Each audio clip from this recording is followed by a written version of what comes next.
Assalamualaikum warahmatullahi wabarakatuh. Perkenalkan, nama saya Hayani Rizky dari kelas 2 SIA.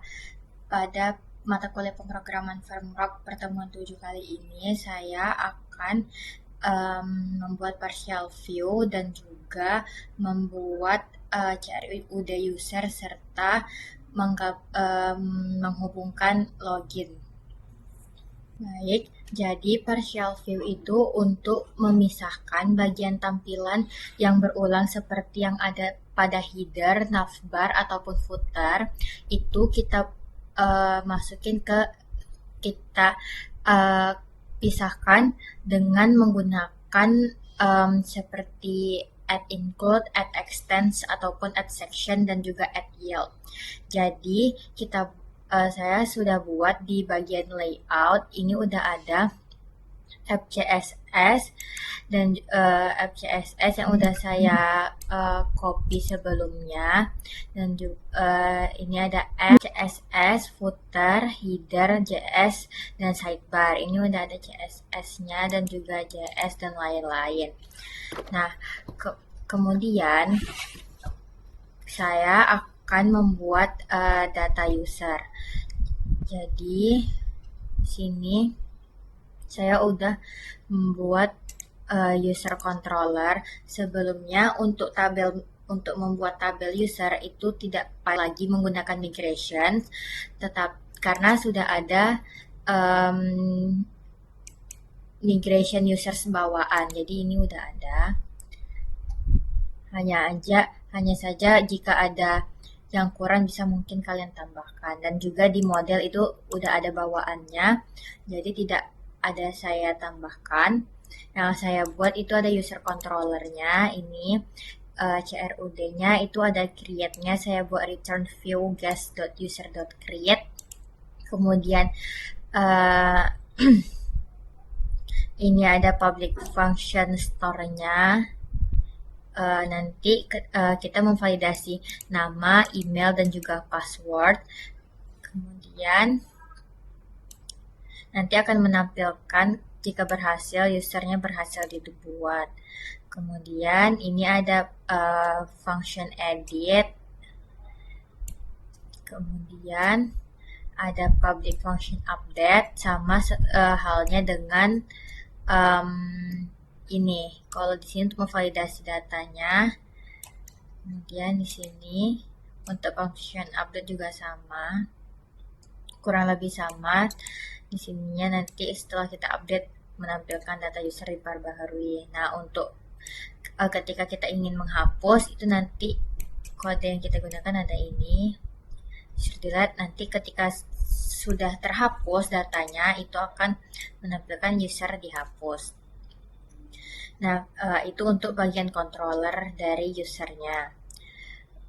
Kemudian pada user create-nya itu saya buat seperti ini untuk tampilannya. Nanti menampilkan nama, email, password, dan juga konfirmasi passwordnya. Sama juga dengan edit, ini untuk kode dari tampilannya, indeks untuk tampilannya. Nah, kemudian saya sebelumnya sudah pernah membuat out login. Itu seingat saya pada pertemuan 4. Nah, ini out login saya, out controller yang sudah saya buat sebelumnya. Ada email, password. Nah, ini dia untuk controller, untuk out controllernya. Nah, kemudian untuk tampilannya ini ketika kita ingin login itu nanti menampilkan ada Bina Desa, ada sistem informasi bantuan sosial. Nah, kemudian nanti itu kita diminta untuk mengisi email dan juga passwordnya. Nah, ini bisa kalian klik masuk, nanti ada button masuk. Nah, ketika sudah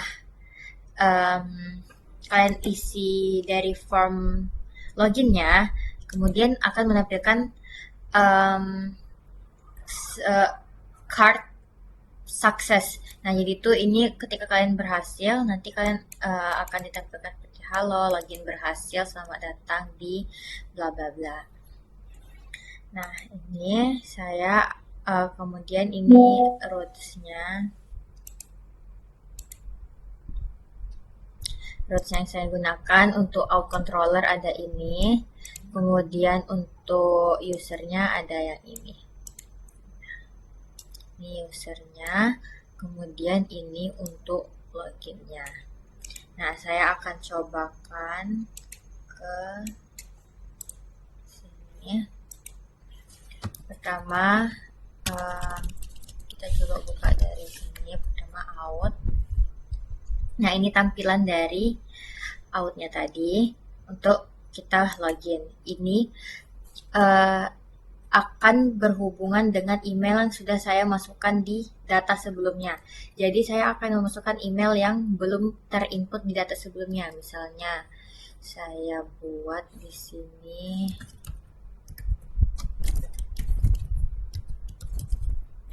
kemudian saya buat passwordnya, saya klik. Nah, ini email tidak ditemukan karena saya belum menginputkan email yang saya buat tadi, hanifa@gmail.com. Kemudian saya buat email yang udah pernah saya input ini, tapi dengan password yang salah. Nah, akan menampilkan password salah. Sini kita buat semuanya benar.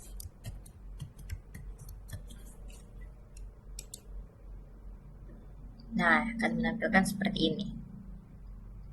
Nah, kemudian langsung mengarah ke dashboard. Setelah menampilkan sukses login, kemudian akan menampilkan halaman dashboardnya. Ini dashboardnya. Ini kita klik program bantuannya. Ini akan menampilkan bantuan apa saja yang udah saya buat. Kita tambahkan programnya nanti bisa. Kemudian kita edit juga bisa. Nah, kita hapus juga nantinya bisa. Nah, itu program bantuan. Kemudian saya buka untuk data warga, sama halnya ini seperti ini, kita tambah juga bisa. Kemudian kita edit juga bisa. Nah, ini untuk data si usernya. Ini tadi saya sudah menginputkan data usernya Haya dengan email haya@gmail.com dan menyesuaikan password yang sudah saya inputkan. Nah, jadi misal saya di sini buat namanya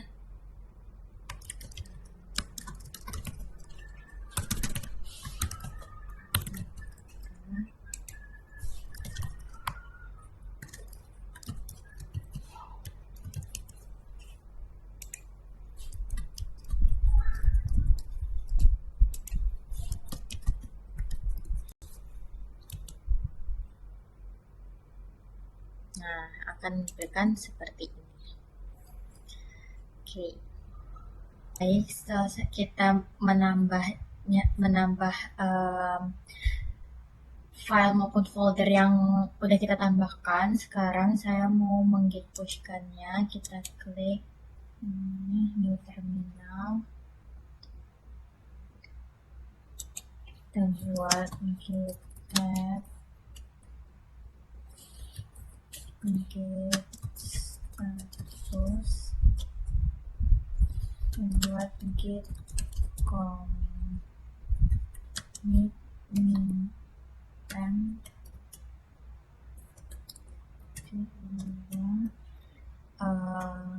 menambah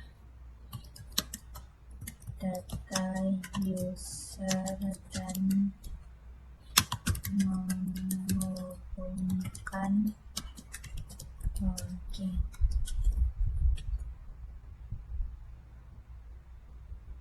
Oke, udah, baru kita git push.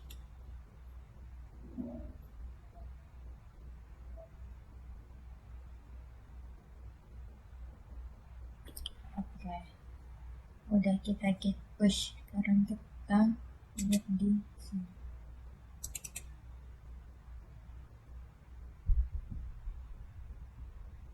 udah masuk kalau kita baru saja mendiskusikan menambah data user dan mengumumkan login. Sekian saja penjelasan saya tentang pertemuan 7 pemrograman framework kali ini.